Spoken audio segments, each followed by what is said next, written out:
Fallout 3 is full of locations that tell a story. People killed by raiders, super mutants searching for FEV, and the Enclave surfacing for the first time. But sometimes you can come across something that doesn't advertise what happened. There's no terminals or survivors, just a scene that feels off. And this is one of them. At the Capitol Post building, a place where famous articles were once printed, is a gory scene involving a strange man called Gibson. For some reason, Gibson was brutally murdered, his head ripped clean off and left between his legs. Now his body is fresh, meaning he was recently killed, and in the event you have the Lawbringer perk, you can take his finger, making him a bad person. But who would do such a thing? The only enemies in the area are super mutants and Talon Company mercenaries. Of the two, I'd say the mercenaries are more likely, as mutants either eat or take humans away to Vault 87, and the mercenaries do whatever they are paid to do. So whoever this mysterious benefactor is, not only wanted Gibson dead, but also wanted him mutilated and left in a certain way. But why? There's not a whole lot to go on. You can resurrect him using console commands, but he doesn't say anything, and the closest thing we have to an actual clue is inside Gibson's pockets, a small key and a scrap of paper telling us to search the house. Now you can try searching the nearby homes, but most are boarded over and there's no lock for us to use the key on anyway, and that's because the house he wants us to search isn't nearby or even in the city, but several miles away in a town formerly known as Ridgefield. Finding the place on your own isn't out of the question, but Moira Brown will send you there during the Wasteland Survival Guide side quest. I've heard stories about a ghost town that's just full of mines. Traders just call the place Minefield. Sounds like the place for some field work. Get in there, get back, and tell me all about it. And it turns out the stories are true. Partly. The town is covered in mines, but there's no ghost here. Before the Great War, the isolated township of Ridgefield was a quiet community far away from any major roads. 1 World War and 2 centuries later, a tribe descended from military survivors found the town mostly intact. It was easily defendable, well hidden, and they decided to call it their new home. But it didn't last. Sometime before 2277, the slavers of Paradise Falls discovered Ridgefield. The attack was devastating, and every member of the tribe was either killed or enslaved, save for a small boy named Arkansas. Thanks to his small size, he was able to hide from the slavers, but he emerged to find his family gone, his home destroyed, and in that moment, he made a promise to make the slavers pay. Over the years, Arkansas refined his skills with a sniper rifle and rigged the ruins of Ridgefield with landmines, and then, when he was finally ready, he spread rumors to passers-by that Ridgefield would soon be resettled, knowing full well the whispers would reach Paradise Falls and the slavers would come running. When they returned, they didn't find a thriving town, as rumors told, but a deadly trap. Many of the slavers were blown to pieces by the mines, others were picked off with the sniper rifle, and when the smoke faded, most of the slavers were dead. And the few who survived never attempted another raid on Ridgefield.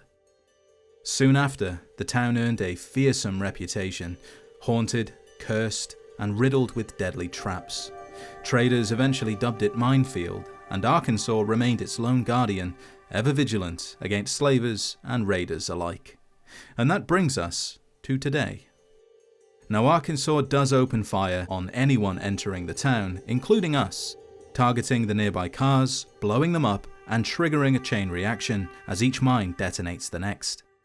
If you're lucky, you can take refuge in one of the nearby homes. There's several to choose from, but the one that's most important is called Gibson House. It's easy to differentiate from the others, as there's a pool of blood on the steps and a bloody handprint on the front door. Using Gibson's key to unlock the door, we enter the home and find it abandoned. And there's very little inside to tell us more about this mysterious character, but rest assured, we are in the right place. There's a dead raider in the living room, shot by Arkansas, though he did manage to make a mess on his way inside before bleeding out. While the door was locked before we entered, the sniper does have a spare key, and we can assume he locked the door after confirming the raider was dead to prevent anyone else from getting inside.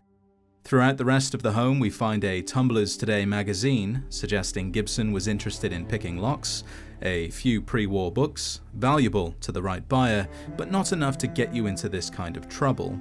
In the master bedroom are 2 pre-war skeletons hugging on the bed, and a safe behind the bookcase, though it holds nothing relevant. As you can see, the house is basic, but there's a twist. The house Gibson wanted us to search isn't this house, but the small model house in the living room beside the TV. And with his key, the model home can be unlocked.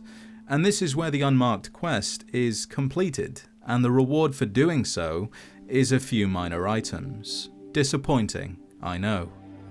At most, we can assume Gibson managed to get his hands on something valuable, something behind a lock which he picked. Whatever that item was, he stashed inside the model home. And since Gibson was killed by the mercenaries for taking it, the minor items cannot be what was stolen, and although Arkansas has a spare key to the house, it doesn't work on the model house, so we know he didn't take the item. The whole situation is rather confusing, and it seems like there's no in-game explanation as to what's really going on. And there's a reason for that, because the entire thing is a reference to Snatcher, a cyberpunk graphic adventure game. However, this reference could be more relevant to Fallout 3 and Fallout 4 than you may think. Now in Snatcher, there's a detective called Jack Gibson who uncovers a conspiracy where dangerous humanoid robots called Snatchers are killing powerful people and taking their place. Sounds familiar, doesn't it? In light of this discovery, Gibson reports his findings to the government. A special task force is created, and for several years he tries to understand the nature of Snatchers and how they might be detected. Then, after suspecting someone of being a Snatcher, following them to an abandoned factory and confronting them, Gibson's dying screams are heard by the new rookie, the player, and the investigation continues through several clues Gibson left behind, allowing the player to finish his work and rid the city of Snatchers. Both Gibson characters are found in the same position, and they both have notes telling us to search the house, although that's where the similarities end. We don't know if this Gibson was a detective, Jack Gibson wasn't a bad person, and Snatchers don't exist in Fallout. Not quite, anyway. But I do find it suspicious that Fallout 3 has a reference to a game where humanoid robots are taking over and need to be stopped, while also having a side quest involving an escaped synth being hunted by the Institute. In a weird way, synths are Fallout's version of Snatchers, and this comparison could suggest that Gibson was killed, not by mercenaries, but by a synth. And the reason for his death was because he knew about the Institute. He knew what they were doing, replacing people, and the Institute used a synth, most likely a Corsair, to take care of him.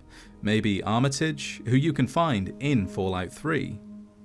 While Fallout 3 only played with the idea of Snatchers, Fallout 4 actually ran with it. There's a lot of missing people, authority figures are replaced with synths, neighbors no longer trust each other, and a secretive organization is pulling the strings from below the surface, which is what Snatcher was all about.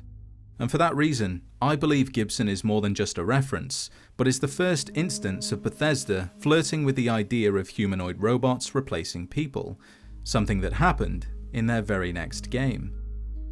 In the end, the Gibson quest seems minor. Disappointing, even, but the deeper you look, the more it becomes a small, clever nod to a much bigger idea, that the world around you might not be what it seems, and conspiracies can reach much further than anyone realizes.